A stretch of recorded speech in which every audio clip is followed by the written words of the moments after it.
Hello everyone. Marvel Studios के the multiverse saga का half way complete हो चुका है, जहाँ पे फेज़ 4 ख़त्म हो चुका है और फेज़ 5 अभी मिड वे में है।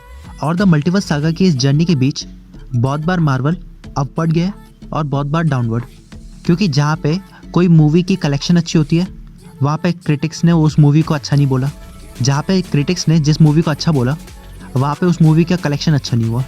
और अगर कोई सीरीज़ अच्छी है तो उसके अर्ली रिव्यूज़ इतने ख़राब होते हैं तो वो सीरीज़ अच्छा परफॉर्म नहीं कर पाती। और किसी सीरीज़ के अर्ली रिव्यूज़ अच्छे होते लेकिन वो सीरीज़ फैंस को इतनी पसंद नहीं आती। लेकिन इन्हीं सब चीज़ों के बीच मार्वल ने एक सबसे बड़ी गलती करी है, जिसके बारे में मैं इस वीडियो के एंड में बताऊंगा। तो आज इस वीडियो में हम बात करने वाले why phase 4 is way better than phase 5। तो वीडियो के एंड में आपको पता चलेगा कि सबसे बड़ी गलती किसकी है, फैंस की या फिर मार्वल स्टूडियोज़ की। So let's start.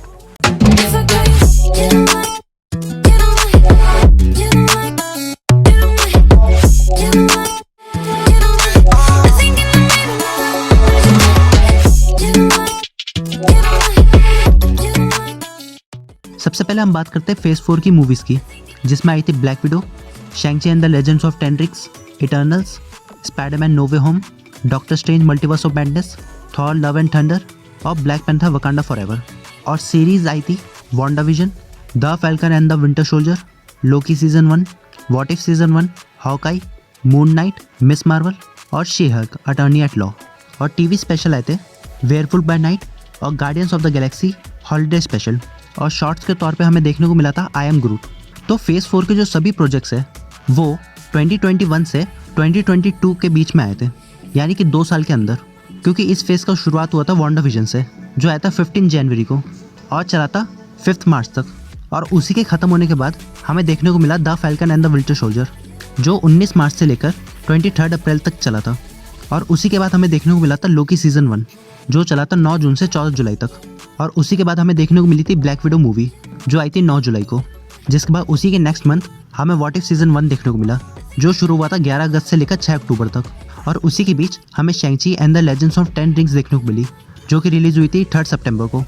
जिसके बाद व्हाट इफ सीरीज़ जब खत्म हुई थी उसके बाद हमें देखने को मिला इटर्नल्स, जो कि आया था 5 नवंबर को। फिर उसी मंथ के एंड में 24 नवंबर को हमें देखने को मिला हॉकाई, जो चला 22 दिसंबर तक। और उसी के बीच में हमें देखने को मिली स्पाइडरमैन नो वे होम, जो कि रिलीज़ हुई थी 17 सितंबर को।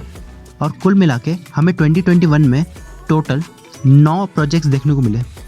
जिसके बाद बारी आती है 2022 की, जिसकी शुरुआत हुई मून नाइट से, जिसकी शुरुआत हुई 30 मार्च से 4 मई तक। और उसी के 2 दिन बाद हमें देखने को मिली Doctor Strange Multiverse of Madness, जो कि आया था 6 मई को। और उसी के नेक्स्ट मंथ हमें देखने को मिला मिस मार्वल 8 जून से 13 जुलाई तक।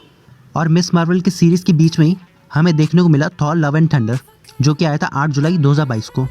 और उसी के नेक्स्ट मंथ हमें देखने को मिली मार्वल की पहली शॉर्ट्स, जो कि थे आई एम ग्रूट, जो कि आया था 10 अगस्त को। और फिर उसी मंथ हमें देखने को मिली शी-हल्क अटॉर्नी एट लॉ, जो रिलीज़ हुआ था 18 अगस्त को टिल 13 अक्टूबर। और उसी के बीच हमें एक टीवी स्पेशल देखने को मिला वेयरवुल्फ बाय नाइट, जो कि आया था 7 अक्टूबर को। और उसी के नेक्स्ट मंथ हमें देखने को मिली ब्लैक पैंथर वकांडा फॉरएवर, जो कि रिलीज़ हुआ था 11 नवंबर को। और फिर हमें मार्वल का लास्ट प्रोजेक्ट देखने को मिला फेज़ 4 का guardians of the Galaxy holiday special, जो कि रिलीज़ हुआ 25 नवंबर को। तो मोरल ऑफ द स्टोरी ये है कि 2021 की स्टार्टिंग से 2022 की एंड तक हमें एक भी महीना ऐसा नहीं था कि हमें मार्वल का कोई कंटेंट ना मिले। लोगों को वेट नहीं करना पड़ रहा था, लोगों को एक के बाद एक मार्वल का नया कंटेंट देखने को मिल रहा था।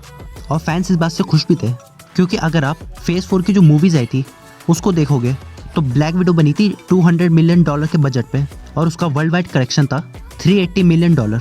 और यही बात शैंग-ची की, तो उसका बजट था 150 से 200 मिलियन डॉलर, जिसके अगेंस्ट उसने कमाया था $432.2 मिलियन। जिसके बाद इटर्नल्स का भी 200 मिलियन ही बजट था और उसने कमाया था $402 मिलियन। फिर स्पाइडरमैन नो वे होम, इसका बजट था 200 मिलियन और इसने कमाया था $1.9 बिलियन। और फिर doctor Strange Multiverse of madness, जिसका बजट था $294.5 मिलियन और इसने उसका अगेंस्ट कमाया $955 मिलियन। और फिर आई थॉर लव एंड थंडर, जिसका बजट था 250 मिलियन और इसने कमाया $760.9 मिलियन। और फाइनली फेज़ 4 की last movie black Panther Wakanda forever, जिसका बजट था $250 मिलियन और इसने कमाए $859.2 मिलियन। और इसके थ्रू आप देख सकते हो कि जो मार्वल का फेज़ 4 था वो कितना ज़्यादा प्रॉफिटेबल था, और जो सीरीज़ थी उनको कितना अप्रिसिएशन मिला। यहाँ तक कि जो टेलीविज़न स्पेशल्स आए थे और जो शॉर्ट्स आए थे उनको भी फैंस ने बहुत प्यार दिया। लेकिन फिर मार्वल का जो यूटर्न आया, मार्वल ने सबसे ज़्यादा मिस्टेक करी कि उसने लोगों के ओपिनियन लेना स्टार्ट कर दिया। ओपिनियन एज इन एक स्मॉल अमाउंट ऑफ ग्रुप ने ये र्यूमर फैलाना शुरू कर दिया सुपर हीरो मूवीज़ की फैटिग हो रहा है, जिसका मतलब ये है कि हर महीने हर हफ्ते लोगों को सुपर हीरो कंटेंट नहीं देखना। और मार्वल ने इस चीज़ को इतना ज़्यादा सीरियसली लिया कि अब मार्वल ने जो लोगों का फ्लो बना हुआ था, एक लोगों का जो इंटरेस्ट बना हुआ था, वो ख़त्म कर दिया। जहाँ लोगों को एक हफ्ता भी वेट नहीं करना होता था मार्वल का नया कंटेंट देखने के लिए, अब उनको बहुत महीनों का वेट करना पड़ रहा है। और यही चीज़ है जो मार्वल स्टूडियोज़ और फेज़ 5 को अफेक्ट कर रहा है। तो अब मैं बताता हूँ कैसे। तो फेज़ 5 की शुरुआत हुई थी एंट-मैन द वास्प क्वांटममेनिया से, जो रिलीज़ हुई थी 17 फरवरी को 2023 में, जिसका बजट था 200 मिलियन और इसने कमाए 476 मिलियन। जिसके बाद हमें देखने को मिला guardians of the Galaxy volume 3, जो कि हमें देखने को मिली 5 मई को, यानी कि 3 महीने बाद, और जिसके बीच में कोई सीरीज़, कोई स्पेशल, कोई शॉर्ट्स नहीं आए।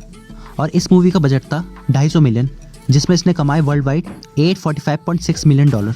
जिसके बाद हमें सीरीज़ देखने को मिली सीक्रेट इन्वेजन, जो रिलीज़ हुई 1 महीने बाद 21 जून को टिल 26 जुलाई।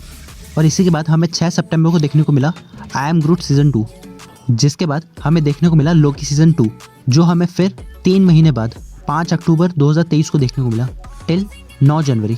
जिसके एक दिन बाद ही हमें द मार्वल्स मूवी देखने को मिली, विच मीन्स 10 नवंबर को, जिसका बजट था $270 मिलियन और इसका कलेक्शन रहा $199.7 मिलियन। जिसके बाद फिर 1-1.5 महीने के गैप के बाद हमें देखने को मिला व्हाट इफ सीज़न 2, जो रिलीज़ हुआ 22 दिसंबर को टिल 30 दिसंबर। और फिर रिसेंटली हमें देखने को मिली एको, जो आई 9 जनवरी को 2024। तो guardians of the Galaxy volume 3 को छोड़ के एक भी मार्वल की ऐसी मूवी नहीं है जो शॉर्ट हिट हो।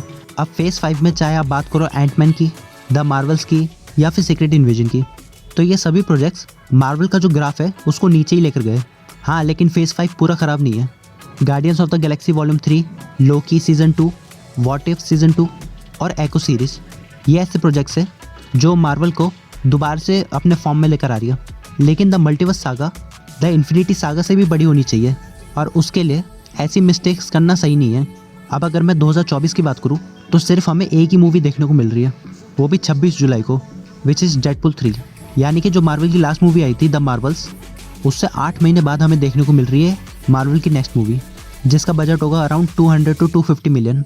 और उसी के 7 महीने बाद हमें देखने को मिलेगी captain America brave new world, जिसका बजट तो 200 मिलियन था, लेकिन रीशूट के बाद 250 और प्रमोशन के बाद $300 मिलियन तक पहुंचेगा।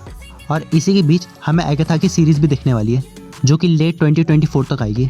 तो ओवरऑल मार्वल ने जो सबसे गलत स्टेप उठाया वो यही करा है कि उसने कोई एक ग्रुप ऑफ पीपल की बात सुन के पूरे द मल्टीवर्स सागो को सफ़र कराया। और फेज़ 4 फेज़ 5 से इसलिए बेटर था क्योंकि फेज़ 4 लोगों से अटैच हो गया था, और हर महीने मार्वल का कोई नया कंटेंट देखने से मार्वल के फैंस इंक्रीज ही हो रहे थे। अगर मार्वल को फिर से अपने ट्रैक में वापस आना है तो बैक टू बेसिक्स, जो फेज़ 4 में करा था उसी चीज़ को कंटिन्यू करें, क्योंकि फैंस ने गैप मांगा था हर प्रोजेक्ट्स के बीच में, लेकिन 1 हफ्ते तक का, ना कि ये 3-4 महीने का। अब आप ये सोच के चलो कि 2024 में हमें बस 3 ही प्रोजेक्ट्स देखने को मिल रहे हैं। पहला तो एको, जो सब ने देख लिया, सेकंड डेडपुल 3 जो मिड में आएगा, और फिर एगाथा जो एंड में आएगा। और द मल्टीवर्स सागा में जो सबसे बड़ी मिस्टेक है वो मार्वल की तरफ से नहीं है, वो फैंस की तरफ से है। फैंस का ओवर एक्सपेक्टेशन करना और नेगेटिव रिव्यूज़ को अहमियत देना। फैंस रिस्पॉन्सिबल है Secret Invasion, Ant-Man the Wasp Quantumania और द मार्वल्स के फेलियर के लिए। अब मैं एंड में यही कहूँगा कि मार्वल को बैक टू बेसिक्स, यानी कि फेज़ 4 जैसा क्राइटेरिया दोबारा से करना चाहिए, और प्रोजेक्ट्स के बीच में इतना गैप ना दे, और फैंस नेगेटिव रिव्यूज़ को इतना बढ़ावा ना दे, क्योंकि जिन लोगों को शी हल्क पहले पसंद नहीं आई थी नेगेटिव रिव्यूज़ की वजह से, वही लोग शी हल्क देखने के बाद उसको अप्रिशिएट कर रहे हैं, उसको प्रेस कर रहे हैं। सो या that's all for today. Thanks for watching guys.